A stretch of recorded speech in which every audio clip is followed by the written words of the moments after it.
Bom dia, queridos. A paz de Jesus Cristo esteja sobre cada um de nós, animando-nos os corações, reacendendo em nós a esperança de sua vinda, porque Ele virá.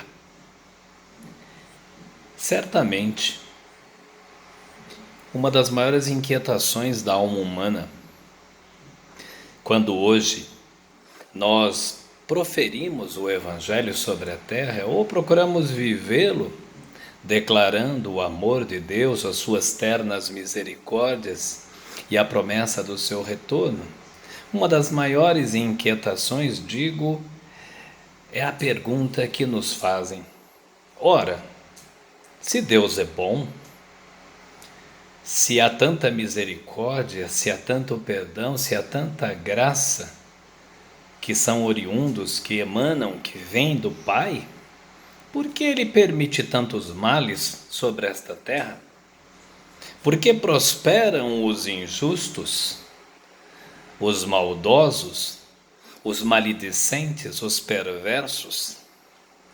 E até quem pergunte por que existe o mal se Deus é bom? E de repente você tem que fazer uma pergunta, na verdade, reconstruída.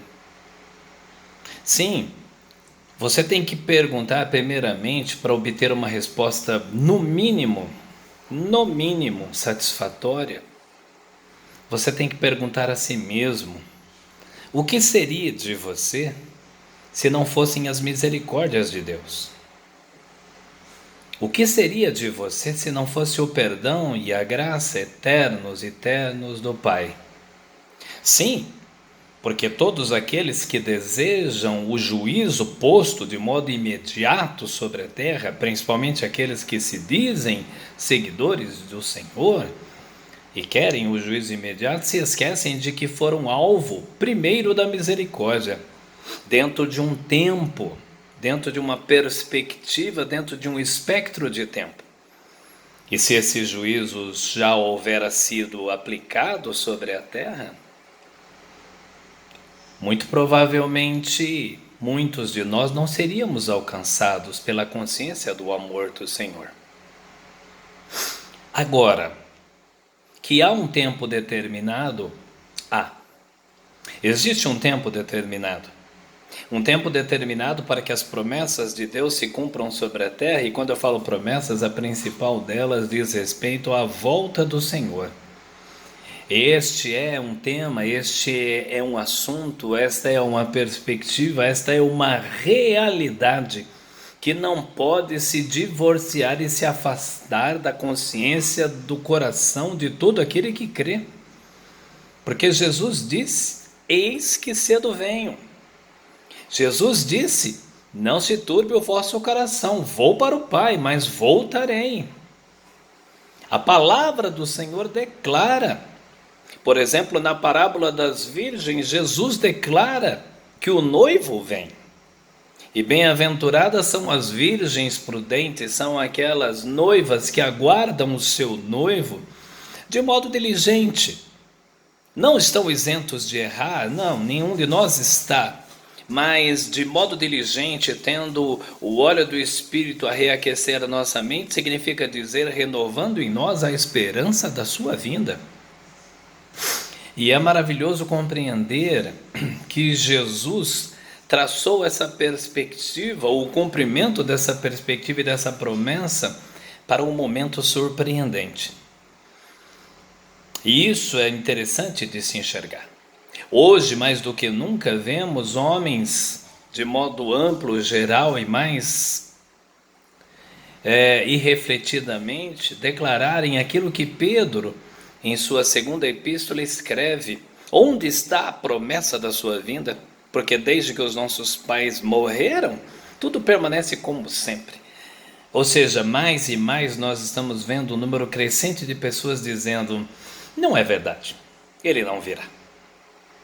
Não é verdade. É uma fábula, é uma história da carochinha, isso não é verdade. Isso é uma invenção das instituições religiosas, da mente religiosa, escravizante, ideológica, extorsiva. Não é verdade, ele não virá.